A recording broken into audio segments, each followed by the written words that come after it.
ನೈಋತ್ಯ ರೈಲ್ವೆ ಬೆಂಗಳೂರು ವತಿಯಿಂದ ಬೆಂಗಳೂರು ಮತ್ತು ಮೈಸೂರು ನಡುವೆ ಸಂಚರಿಸುವ ಮಾಲ್ಗುಡಿ ರೈಲಿನಲ್ಲಿ ಲೋಕೋ ಪೈಲಟ್ ಸೇರಿದಂತೆ ಮಹಿಳಾ ಸಿಬ್ಬಂದಿಗಳೇ ಕರ್ತವ್ಯ ನಿರ್ವಹಿಸುವ ಮೂಲಕ ಅಂತಾರಾಷ್ಟ್ರೀಯ ಮಹಿಳಾ ದಿನಾಚರಣೆಯನ್ನು ಬೆಂಗಳೂರಿನಲ್ಲಿಂದು ಆಚರಿಸಲಾಯಿತು.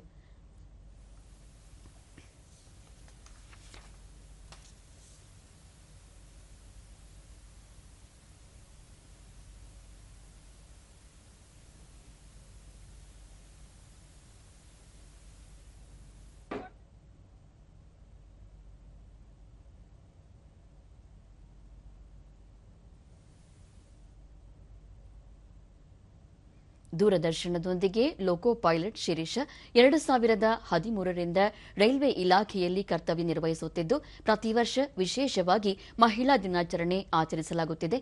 ಈ ದಿನ ಇಷ್ಟು ಅದ್ದೂರಿಯಾಗಿಸಿದ ಎಲ್ಲರಿಗೂ ಧನ್ಯವಾದ ಎಂದರು. ನೆಕ್ಸ್ಟ್ TMR ಅವ್ರ RPF ಅವರೆಲ್ಲ ಲೇಡೀಸ್ ಹತ್ರ ಕೆಲಸ ಮಾಡಬೇಕು. ಇವತ್ತು ಪ್ಲಾನಿಂಗ್ ಮಾಡಿದೆ. ಇವಷ್ಟು ಜಾಸ್ತಿ ಪ್ರೌಡ್ ಇದೆ. ರೈಲ್ವೆ ಸಿಬ್ಬಂದಿ ಇಂದ್ರಾಣಿ ಬೆಂಗಳೂರು ರೈಲ್ವೆ ವಿಭಾಗದಲ್ಲಿ ಹೆಣ್ಣು ಮಕ್ಕಳಿಗೆ ಹೆಚ್ಚು ಪ್ರಾಶಸ್ತ್ಯ ನೀಡಿದ್ದು, ಪ್ರತಿ ವರ್ಷದಂತೆ ಇಂದೂ ಕೂಡ ಅರ್ಥಪೂರ್ಣವಾಗಿ ಆಚರಿಸಲಾಯಿತು ಎಂದು ಹೇಳಿದರು. ಎವ್ರಿ ಡೇ ನಮಗೆ ವುಮೆನ್ಸ್ ಡೇ ಸೆಲೆಬ್ರೇಷನ್. ಎಲ್ಲ ಆಫೀಸರ್ ಇರಲಿ, ಸೂಪರ್ವೈಸರ್ ಇರಲಿ, ಎಲ್ಲರೂ ನಮಗೆ ಚೆನ್ನಾಗಿ ನೋಡ್ಕೊಳ್ತಾರೆ, ಒಳ್ಳೆ ಥರ ಟ್ರೀಟ್ ಮಾಡ್ತಾರೆ. ಲೇಡೀಸ್ ಇರಲಿ, ವುಮೆನ್ಸ್ ಇರಲಿ, ಗರ್ಲ್ಸ್ ಇರಲಿ, ಎಲ್ಲರಿಗೂ ಒಳ್ಳೆ ಥರ ಇಲ್ಲಿ ಒಳ್ಳೆ ಮರ್ಯಾದೆಗಳು ಸಿಗ್ತಾ ಇದೆ. ವಿಭಾಗೀಯ ವಾಣಿಜ್ಯ ನಿರ್ವಹಣಾಧಿಕಾರಿ ನಿವೇದಿತಾ ಬಾಲರೆಡ್ಡಿಯವರ್ ರೈಲಿನಲ್ಲಿ ಒಂಟಿ ಮಹಿಳೆಯರ ಪ್ರಯಾಣದ ವೇಳೆ ಹೆಚ್ಚು ಭದ್ರತೆ ನೀಡುವ ಉದ್ದೇಶದಿಂದ ಹಲವು ಕ್ರಮ ವಹಿಸಲಾಗಿದೆ ಎಂದರು. ಸ್ಟಾಫ್ ಇಂದ ಹಿಡಿದು ಟಿಕೆಟ್ ಚೆಕಿಂಗ್, ಲೋಕೋ ಪೈಲಟ್ ಎಲ್ಲರೂ RPF ಹಿಡಿದಿಂದ ಎಲ್ಲರೂ ಮಹಿಳೆಯರ ಆಗಿದ್ದು, ಪ್ರತಿ ವರ್ಷ ರಾಜರಾಣಿ ಆಯಿತು, ಮಾಲ್ಗುಡಿ ಎಕ್ಸ್ಪ್ರೆಸ್, ಈ ಥರ ಆಲ್ ವಿಮೆನ್ ಕ್ರೂ ಟ್ರೈ ಮಾಡ್ತಾ ಇದ್ದು.